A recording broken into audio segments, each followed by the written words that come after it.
mengetahui pemetaan pola serangan dari kelompok teroris, apakah memang sekarang targetnya adalah objek vital, dan bagaimana untuk menyelesaikan masalah teror di Indonesia ini, mengapa seolah teror bom tidak pernah selesai. Bagaimana perlawanan seharusnya. Kita sudah bergabung di sini bersama kami Pak Endro Priyono. Selamat sore Pak Endro. Ya, Pak Endro, untuk lebih awal dulu, pertanyaan awal Pak, bagaimana Anda melihat pola serangan sekarang? Sudah ada bom yang diletakkan di objek vital kita. Apa artinya ini, Pak? Ya, memang sasaran dari teroris itu kan personel, yaitu VIP, kemudian tokoh-tokoh masyarakat, kemudian objek vital, dan juga masyarakat umum. Ya, tergantung kepada tujuannya. Jadi tujuannya untuk membuat bingung. Pada satu serangannya ini psikologis sifatnya. Ini bukan fenomena baru, Pak, ya? Menurut saya ini bukan fenomena baru, ya. Memang teror itu sasarannya seperti yang saya katakan tadi, dan dia tidak memperhitungkan siapa itu orang terlibat atau tidak terlibat, pokoknya mati aja, dan pokoknya membuat kacau. Membuat supaya pemerintah di suatu negara bangsa itu tidak berwibawa. Oke, baik, kita tahan dulu di situ, nanti kita lanjutkan di segmen selanjutnya. Ya. Dan pemirsa, tetaplah bersama kami di Metro hari ini. Kami akan hadir kembali dengan perbincangan ini sesaat lagi.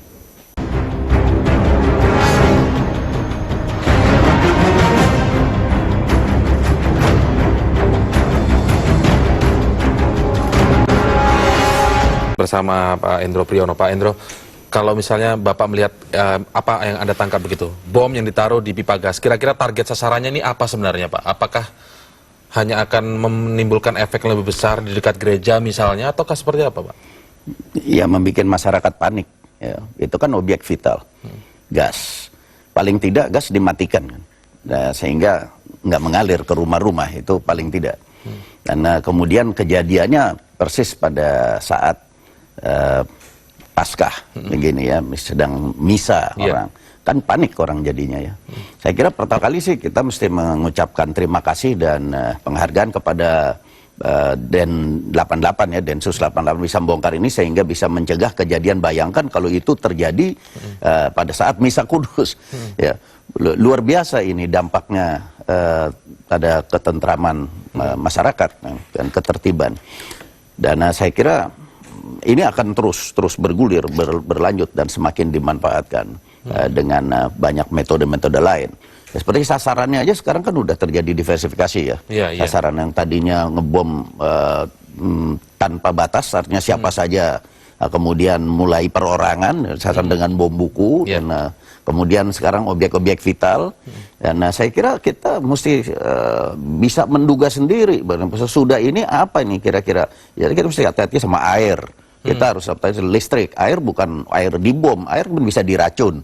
Ya, itu listrik, teror juga, itu teror juga. Ya. Kemudian listrik gelap, nanti blackout semua. Listrik mati, banyak yang mati ya, aktivitas kehidupan macam-macam kan. Itu juga membuat jadi panik dan kemudian membuat sasarannya itu ketidakpercayaan rakyat kepada pemerintah. Itu poin utamanya sebenarnya. Itu termasuk sasaran, itu sasaran juga. Kenapa? Kalau sudah tidak ada kepercayaan kepada pemerintah, lalu dia mengibarkan panji-panji dia supaya jadi percayanya sama dia kan gitu. Jadi itu adalah suatu itu poin di luar fisik, luka fisik begitu Pak ya, tapi distrust kepada pemerintah yang ada saat ini. Ya, itu memang tujuan teror seperti itu. Ya, jadi ada ketidakpercayaan, panik, nanti menggulirkan fitnah, ya nanti kalau kemudian adu ada domba. pergeseran dari target bom ini, simbol barat internasional misalnya hotel, mall begitu. Ini menjadi target nasional. Kita lihat kemarin aparat keamanannya diserang. Kemudian sekarang objek vital yang akan juga nasional. Apakah ini hanya sekedar cuman sasaran yang diversifikasi aja, ataukah sebuah perbedaan tertentu atau seperti apa, Pak? Wah, ini memang sifat perang zaman sekarang ini udah perang tidak simetris ya. Tidak simetris perang ya. Tidak simetris. Jadi memang simultan, semuanya serba kompleks. Dan sasarannya yang jelas seperti saya katakan tadi ya, ini adalah satu jenis dari operasi penggalangan, operasi penggalangan dengan kekerasan dari pihak lawan, dari pihak bawah tanah. Yang intinya ini tidak perlu selalu diorganisir. Tanpa organisasi pun dia bisa bergerak. Karena apa? Yang menggerakkan itu ini, ya, idealisme dia, ya, ideologi dia, yang merupakan akar. Kalau kita bikin satu model analisis dari terorisme itu seperti pohon, ya, teroris-teroris itu cuma daun-daun, gitu, yang dia tiap kali tertangkap, tiap kali mati tertembak, ada gantinya. Dan kemudian organisasi tempat daun-daun itu hidup, itu kan batang pohonnya. Yeah. Nah, pohon ini tidak akan mati sebelum akarnya mati. Akarnya itu ya ideologi politik itu yang mengideologikan agama ya. Dan ideologi itu yang merupakan akar hanya mati apabila tanahnya gersang.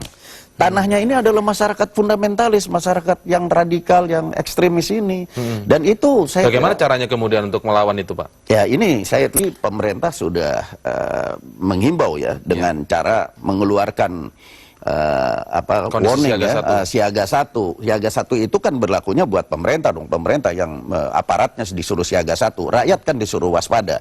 Tapi kewaspadaan itu bukan terus pada ketakutan, terus tidak berani ke mall, terus, itu bukan. Tapi masyarakat itu memobilisasi diri karena yang bisa mengamankan diri kita, cuman kita sendiri. Pemerintah akan kedodoran menghadapi begini. Jadi kita harus melawan terorisme ini secara semesta. Saya kira sudah ada pelopornya, itu Banser. Saya lihat, saya sangat bangga ya. Saya rasa kita sebagai bangsa Indonesia kita senang ya. Ada Ansor, Nusron Wahid. Perlawanan semesta yang maksud seperti itu, nah, Pak. Itulah perlawanan semesta. Jadi kita itu organisasi-organisasi masyarakat apa itu, ya itu bergerak. Kita jangan biarkan dong kalau ada khotib yang khotbah di masjid selalu saja itu orang membangkitkan kebencian, itu kita suruh turun. Jangan, kamu nggak boleh khotbah seperti itu, harus begitu. Begitupun dai pengajian. Kalau kita sudah lihat wah ini udah mulai ngaco ini, itu kita sendiri harus menghentikannya. Dan ini harus yang disebut perlawanan semesta. Menurut saya harus itu. Kalau kita bisa membersihkan itu seperti masyarakat Muslim di Malaysia, mana ada bom di Malaysia? Nggak ada. Ya, selain dari kontrol dari pemerintah kuat karena ada Internal Security Act yang kita tidak mau meniru itu ya. Tapi kan kita kalau tidak mau meniru ada gantinya dong apaan. Jangan nggak ada ini tidak, itu tidak. Akhirnya kita cuman kena bom terus. Apakah ya. ini juga termasuk jawaban mengapa aksi teror bom di Indonesia seolah tidak pernah berhenti? Ya tidak berhenti karena tidak ada perlawanan yang berarti dari kita. Perlawanannya itu apa? Ya seperti misalnya ada hukumnya yang berat. Seperti sekarang kita juga sudah kita tahu bahwa kita tidak ada undang-undangnya lagi. Apabila itu dedengkot teror, bom Bali, Umar Patek misalnya pulang, dia mau dihukum pakai undang-undang apa? Gitu, karena bom Bali kan udah dicabut. Apa kita bikin undang-undang lagi berlaku surut? Nggak mungkin. Gitu loh, yang seperti itu karena perlu kita pikirkan. Tapi itu yang itu kita serahkan sama pemerintah. Ya dalam hal ini bukan pemerintah selalu eksekutif, legislatif juga, yudikatif juga. Kita harus sama-sama mengerti mengenai itu bagaimana dengan semesta tadi ya. Baik, itu. kita break dulu. Nanti kita akan lanjutkan lagi, Pak Endro, dan pemirsa tetaplah bersama kami di Metro hari ini.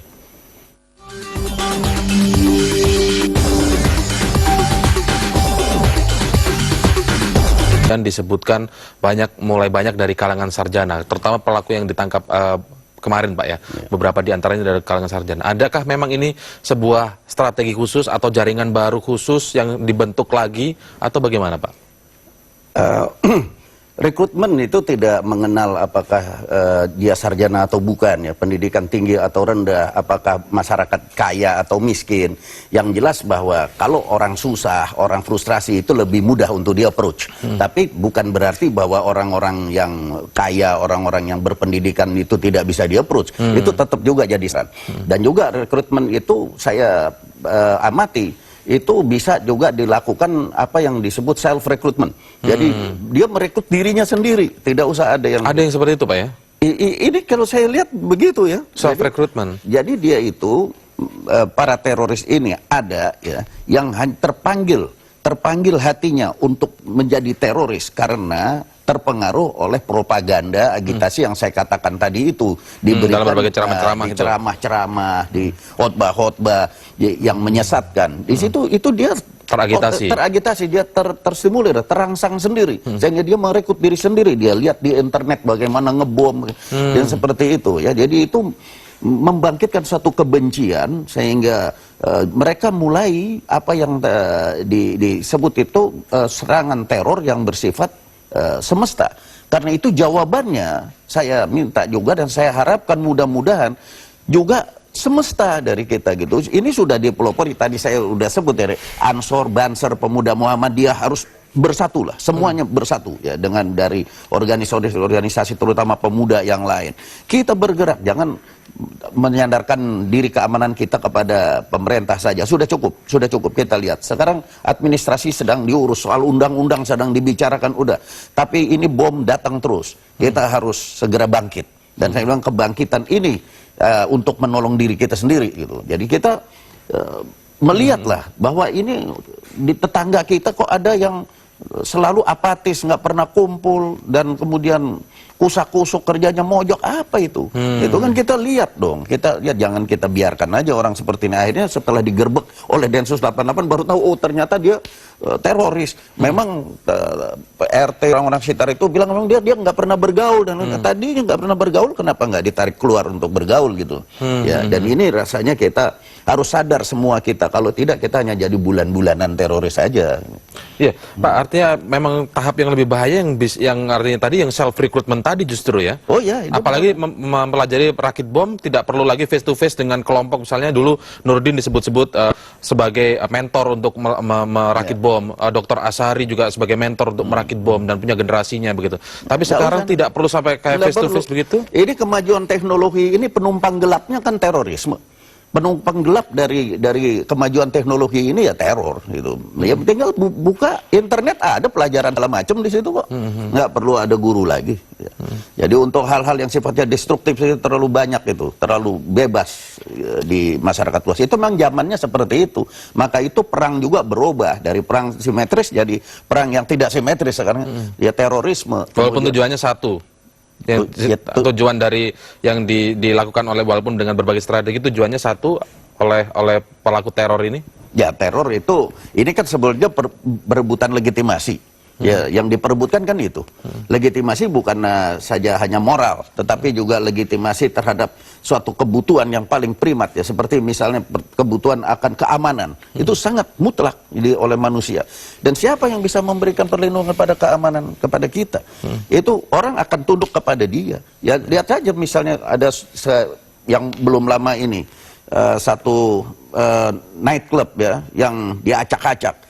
Tidak aman, merasa tidak aman. Akhirnya dia melihara preman. Preman itu dia karena apa? Karena dia merasa aman. Saya melihara preman, saya aman. Legitimasinya di preman berubah legitimasi. Berubah. Dan ini teroris itu maunya begitu, menggergaji pemerintahan supaya orang tidak percaya pemerintah tidak bisa melindungi rakyatnya, dia mengibarkan. Analoginya di situ ya. Itulah analoginya seperti itu.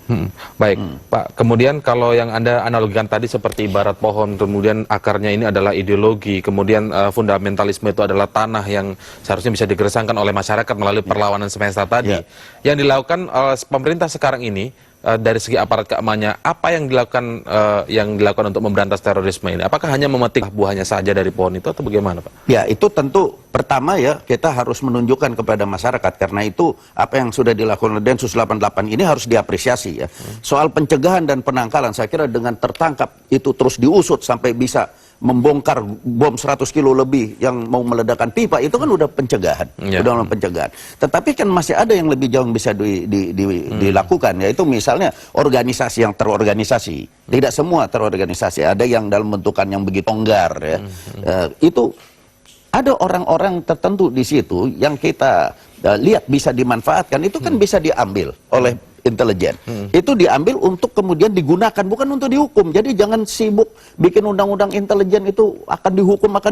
Ini orang diambil oleh Intel untuk dipakai. gitu loh, dipakai dimasukkan kembali ke organisasinya, dialah yang lapor kalau mau ada kejadian apa-apa gitu loh.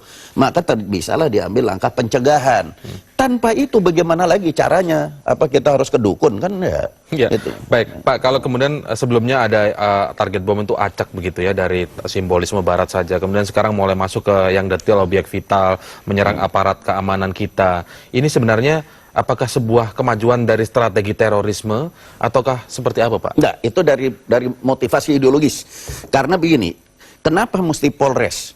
Ya polisi ya dalam hal ini. Karena polisi dianggap togut. Polisi dianggap kafir, membikin masjid Ajikro di Polres Cirebon itu yang bikin polisi, itu disebut sama dia giror, gitu loh. Itu juga harus dihancurkan. Nah, tapi salahnya dia di dalam pelajaran agama kita Islam, itu masjid yang zaman dulu dibangun oleh kafir yang sedang dalam perang kita melawan kafir. Masjidnya bukan orang yang lagi sembahyang dibunuh gitu loh. Jadi ini udah tersesat ke sana kemari. Oke, udah ngaco. Semua arahnya begitu. Udah baik, kacau. Pak, apa rekomendasi Anda kepada pemerintah untuk mengatasi ini, melihat strategi dari terorisme yang sudah semakin tidak simetris ini, artinya tidak bisa terbaca ya, kadang-kadang kemudian ke objek vital, kadang-kadang tiba-tiba ada menyerang, mengirimkan buku dengan nama tertentu, kemudian ya bisa saja kembali ke bom di objek-objek simbol Barat begitu. Ya, saya kira begini. Kalau soal Barat itu seperti saya bilang tadi, dianggap itu orang kafir, itu darahnya halal gitu kan. Nah, yang diharapkan dari pemerintah, saya kira apa yang sudah dikerjakan oleh pemerintah ini ya terus saja gitu. Saya kira dilanjutkan saja secara konsekuen, dan sasarannya adalah ke arah hulu. Ya, jadi bukan hilirnya, hulunya itu yang tadi saya katakan, tanahnya. Jadi kita memberantas radikalisme itu dengan cara masyarakat radikal itu dikurangi dan ditiadakan, dinetralisir. Jadi hulunya seperti dulu di dalam pemerintahan Pervez Musharraf di Pakistan, bagaimana masyarakat moderat, masyarakat Muslim Pakistan masuk dan menguasai masjid dan madrasah yang dikuasai oleh kaum radikal. Itu masuk dikuasai oleh kaum Muslimin yang betulan gitu. Dan tidak membiarkan itu dikuasai oleh kaum radikal. Nah, itu yang harus disupport. Jadi deradikalisasi di sini menurut saya, kita sudah punya BNPT, Ansat Mbai, nahodanya itu orang baik dan orang yang terpilih ya, sudah bagus. Sekarang yang penting kita, titik berat di mana? Titik berat pada usaha deradikalisasi yang secara konsep saya lihat sudah sangat baik. Cuman sekarang pada tataran prakteknya bagaimana gitu ya. Kan perlu ada rencana biaya, rencana administrasi, selain rencana manuver ya. Dan harus di backup juga dengan yang tadi saya harapkan, yaitu kekuatan semesta. Yaitu LSM, terutama ini juga mass media. Mass media juga perlu, apa yang perlu disajikan pada masyarakat dan yang tidak perlu itu harus disaring, jangan kita membantu teror. Kalau terorisme itu dilakukan di gunung, di dusun, itu tidak akan ada gemanya. Gitu. Jadi tidak tercapai tujuannya. Karena itu dia lakukan di kota, di kota-kota besar, sehingga kedengeran ke seluruh dunia. Karena itu memang targetnya itu, utama. Nah, mass media yang seperti itu supaya menyaring, wah ini nanti keenakan teroris kalau disebarkan seperti begini gitu loh ya. Ya, itu saya kira kita mesti sama-sama duduk untuk berbicara. Lawan semesta menurut Anda begitu. Baik, terima kasih Pak Endro telah bergabung bersama kami di Metro hari ini.